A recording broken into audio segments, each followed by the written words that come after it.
Dessert হিসেবে অনেকেরই পছন্দ কাস্টার্ড, আর ফলের কাস্টার্ড হলে তো কথাই নেই।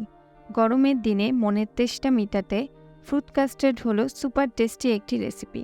এটি খেতে যেমন সুস্বাদু, পাশাপাশি ফলের গুণে শরীরেরও অনেক উপকার করে থাকে।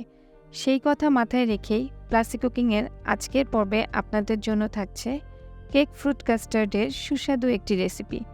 আসসালামু আলাইকুম ভিউয়ার্স, চলুন আমরা আমাদের রেসিপিটি শুরু করি। প্রথমে আমি একটি বাটিতে 1.5 টেবিল চামচের মতো কাস্টার্ড পাউডার দিয়ে দিচ্ছি। এরপর আমি এতে অ্যাড করছি 1.5 টেবিল চামচ পাউডার দুধ। এবার আমি মিশ্রণটিকে একটু ভালোভাবে নেড়ে দিচ্ছি। এরপর আমি এতে কিছুটা পানি অ্যাড করে এটাকে খুব ভালোভাবে মিশিয়ে নিব। এই মিশ্রণটি আমি পরে ব্যবহার করব, সেজন্য আগে তৈরি করে রাখলাম। চুলায় আমি একটি প্যান নিয়ে নিয়েছি। এখানে আমি 1/2 লিটার লিকুইড দুধ দিয়ে দিচ্ছি।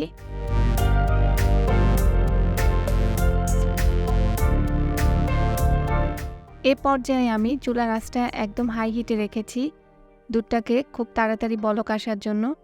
দুধটা বলক আসার পরে আমি চুলার আঁচটা একদম কমিয়ে দিব এবং তারপর অনবরত নাড়তে থাকব। দুধে বলক চলে এসেছে, এবার আমি চুলার আঁচটা একদম কমিয়ে দিব। এ পর্যায়ে আমি 2 টেবিল চামচ চিনি দিয়ে দিচ্ছি।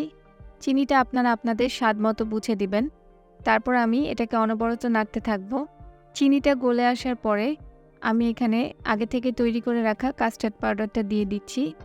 কাস্টার্ড পাউডারটা দেওয়ার সাথে সাথে এটাকে খুব ভালোভাবে নাড়তে হবে, না হলে কাস্টার্ড পাউডারটা কিন্তু দলা পাকিয়ে যেতে পারে। এবার আমি এটাকে অনবরত নাড়তে থাকব যতক্ষণ না আমার টেক্সচারটা ঘন হয়ে আসে। এটাকে একবারে ঘন করে ফেলা যাবে না, কিছুটা লিকুইড ফর্ম রাখতে হবে, কারণ এটা ঠান্ডা হয়ে আসলে আরও ঘন হয়ে যাবে। আমার মিশ্রণটি তৈরি হয়ে গেছে। এবার আমি চুলাটা অফ করে এটাকে কন্টিনিউয়াস নাড়তে থাকব, নেড়েই এটাকে ঠান্ডা করব। যদি আমি এটাকে নাড়া বন্ধ করে দিই, এভাবে রেখে দিই, তাহলে কিন্তু কাস্টার্ডটা আপনার উপরে একটা লেয়ার পড়ে যেতে পারে, যেটা খেতে ভালো লাগবে না। মিশ্রণটিকে ঠান্ডা করে আমি আপনাদেরকে এটা পরিবেশন করে দেখাচ্ছি। প্রথমে আমি কিছু ভ্যানিলা কেক দিয়ে দিচ্ছি। তারপর আমি এতে কাস্টার্ডের মিশ্রণটি দিয়ে দিচ্ছি। দেখুন আমার কাস্টার্ডটি কিন্তু আরেকটু ঘন হয়ে এসেছে। এটাকে এমনভাবে দিতে হবে যাতে কেকগুলো কাস্টার্ডের মধ্যে ডুবে থাকে। এরপর আমি এতে কিছু চকলেট কেক দিয়ে দিচ্ছি। এটা অপশনাল, আপনারা চাইলে শুধু ভ্যানিলা কেক দিয়েই এটাকে সার্ভ করতে পারেন, কিন্তু 2 লেয়ারের কেক দিলে বাচ্চারা খেতে অনেক পছন্দ করে। এর ওপরে এখন আমি বাকি কাস্টার্ডের মিশ্রণটি দিয়ে দিচ্ছি।